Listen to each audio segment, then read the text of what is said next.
আদিবা আমিন দিবা আপনি লিখেছেন, আমার একজন বোন আছে যার হাজবেন্ড তার থেকে দূরে অবস্থান করেন। মাঝে মাঝে তিনি যখন উত্তেজিত থাকেন তখন ঘনিষ্ঠভাবে বোনকে ভিডিও কলে আসতে বলেন। এবারে শরীয়তের বিধান কি? আপনি লিখেছেন, কাপড়ে মজি লাগলে কি কাপড় নাপাক হয়ে যায়? কাপড়ে মজি লাগলে করণীয় কি? আকলিম আখতার লিখেছেন, নামাজ কখন পড়া উত্তম, ওয়াক্ত শুরু হলে নাকি আজানের পর?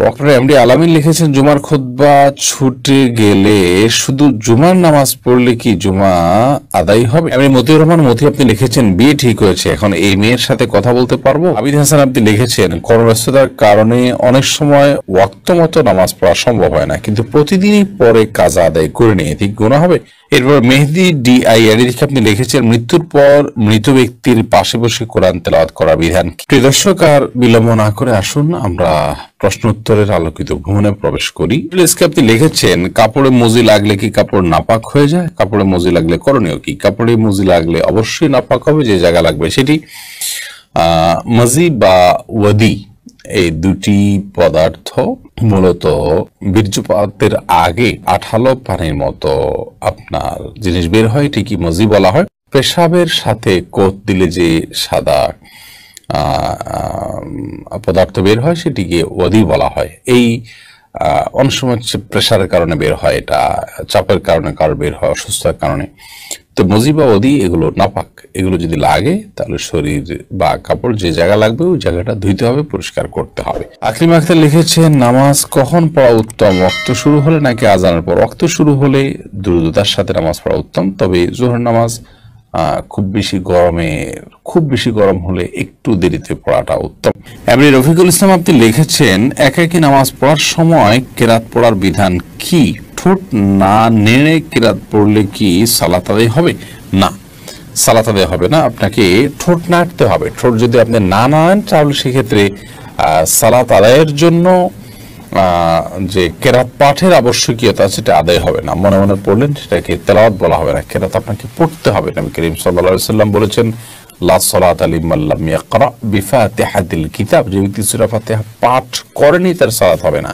তাহলে এখানে পাঠ করতে বলেছেন তিনি। আপনি যদি মুখ না নাড়েন, ঠোঁট না নাড়েন, জিহ্বা না নাড়েন, তাহলে তো পাঠ হলো না, সেটা কল্পনা হলো, সেটা জল্পনা হলো, সেটা স্মৃতিতে আপনি স্মরণ করলেন, স্মরণ হলো। তো স্মরণ করতে তো বলা হয়নি, বলা হয়েছে পাঠ করতে। অতএব আপনি ঠোঁট না নাড়লে নামাজ হবে না।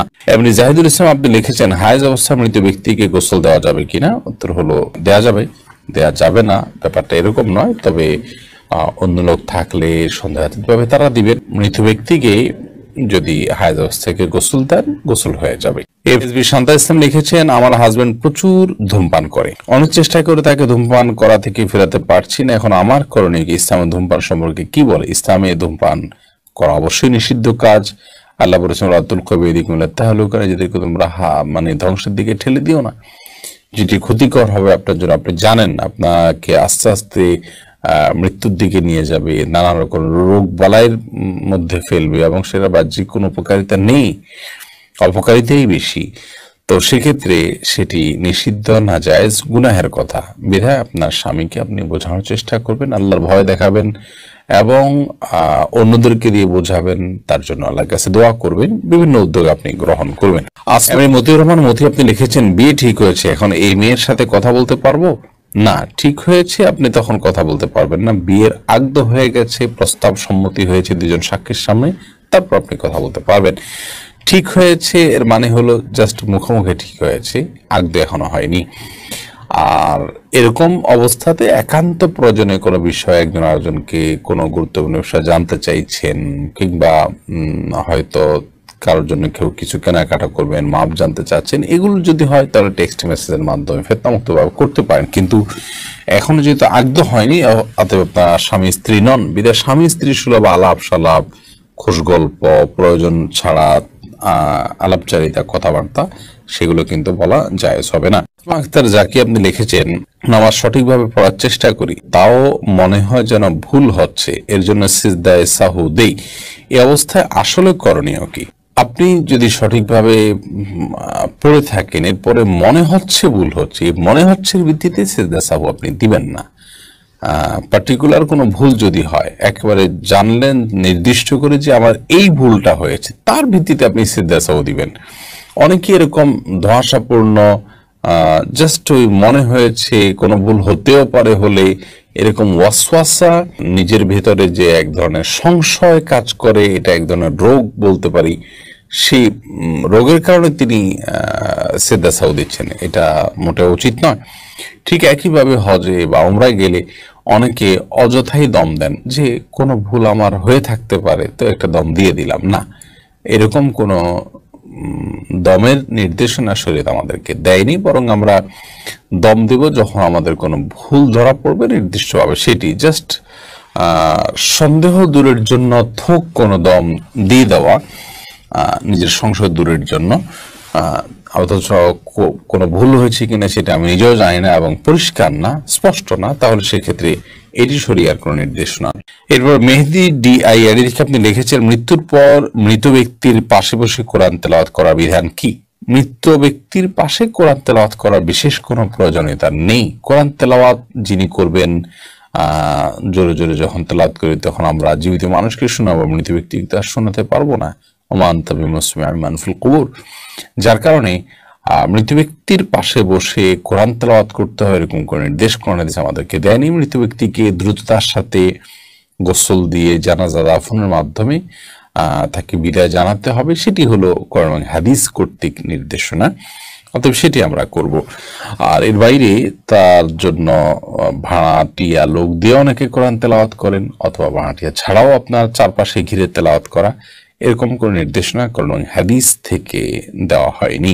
আবির হাসান আপনি লিখেছেন, কর্মব্যস্ততার কারণে অনেক সময় ওয়াক্ত মতো নামাজ পড়া সম্ভব হয় না, কিন্তু প্রতিদিনই পরে কাজা আদায় করে নিয়ে ঠিক গুনাহ হবে? অবশ্যই গুনাহ হবে। নিয়মিত আপনি যদি এটা করেন তাহলে সেটা এক ধরনের অপরাধ, আপনি সালাতকে সমত আদায় করছেন। আল্লাহ বলেছেন, ইন্নাস সালাতা কানাত আলাল মুমিনিনা কিতাবাম মাওকুতা, নিশ্চয়ই সালাত ঈমানদারদের জন্য নির্দিষ্ট সময়ে পড়াটা এটা আল্লাহ তাআলার পক্ষ থেকে অবধারিত ফরজ করা হয়েছে। বিধায় সেই ফরজটাকে অবলীলা প্রতিদিন আপনি লঙ্ঘন করে যাবেন তথাকথিত ব্যস্ততায়, এই ব্যস্ততা আপনার জন্য জায়েজ নয়। আপনার ঈমান ধ্বংস হয়ে, তাকওয়া ধ্বংস হয়ে, আখিরাত এবং জান্নাত ধ্বংস হয়ে যদি দুনিয়ার অনেক কিছু অর্জনও হয়, সেই অর্জনটা আপনার কাছে তুচ্ছ, সেটা আপনি গ্রহণ করার কথা নয়। আপনাকে যদি নিঃশ্বাস আটকে রেখে কাজ করতে বলা হয় এবং তার বিনিময়ে আপনাকে অনেক টাকা অফার করে, আপনি নেবেন না, কারণ জানে না থাকলে, জীবনে না থাকলে, বেঁচেই না থাকা গেলে এই টাকা দিয়ে আমি কি করব। ঠিক একইভাবে নামাজে যদি পড়তে না পারি, আমার আখিরাত পুরোপুরি ধ্বংস হয়ে যায়, তাহলে সেক্ষেত্রে এই ব্যস্ততার কি মানে থাকতে পারে? আপনি আপনার পেশা, আপনার অবস্থান পরিবর্তন করে হলো ওয়াক্ত মতো সালাত আদায় করতে হবে। মাঝে মধ্যে এরকমটি হতে পারে, সেই ভিন্ন কথা। জেহেন সালমা লিখেছেন, পিরিয়ড চলাকালীন সময় ঘর থেকে বের হওয়ার সময় আয়াতুল কুরসি পাঠ করা যাবে কিনা?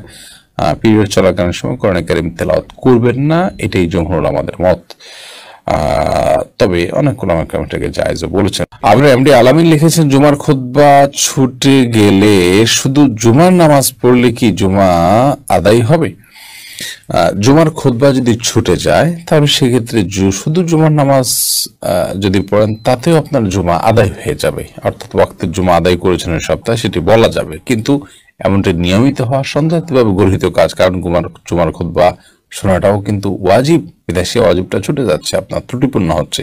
আদিবা আমিন দিবা আপনি লিখেছেন, আমার একজন বোন আছে যার হাজবেন্ড তার থেকে দূরে অবস্থান করেন, মাঝে মাঝে তিনি যখন উত্তেজিত থাকেন তখন ঘনিষ্ঠভাবে বোনকে ভিডিও কলে আসতে বলেন, এবারে শরীয়তের বিধান কি?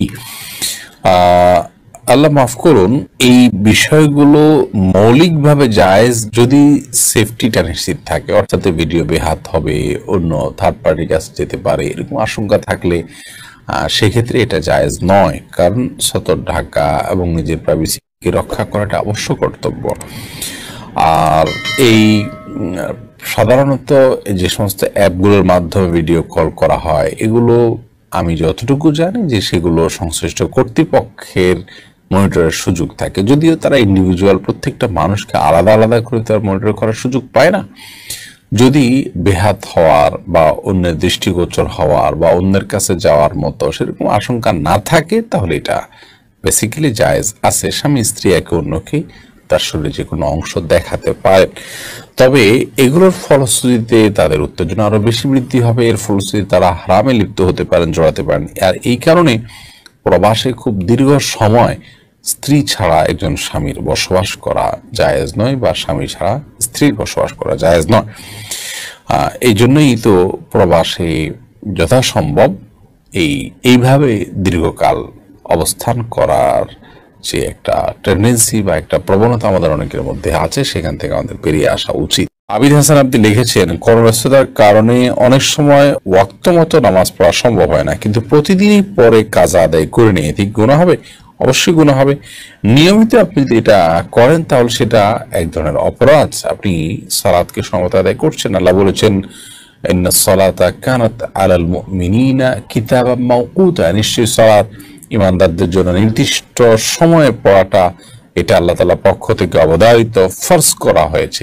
বিধায় সেই ফরজটাকে অবলীলা প্রতিদিন আপনি লঙ্ঘন করে যাবেন তথাকথিত ব্যস্ততায়, এই ব্যস্ততা আপনার জন্য জায়েজ নয়।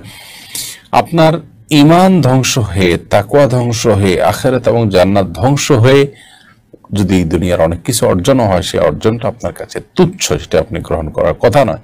আপনাকে যদি নিঃশ্বাস আটকে রেখে কাজ করতে বলা হয় এবং তার বিনিময়ে আপনাকে অনেক টাকা অফার করে, আপনি নেবেন না। কারণ জানে না থাকলে, জীবনে না থাকলে, বেঁচেই না থাকা গেলে এই টাকা দিয়ে আমি কি করব?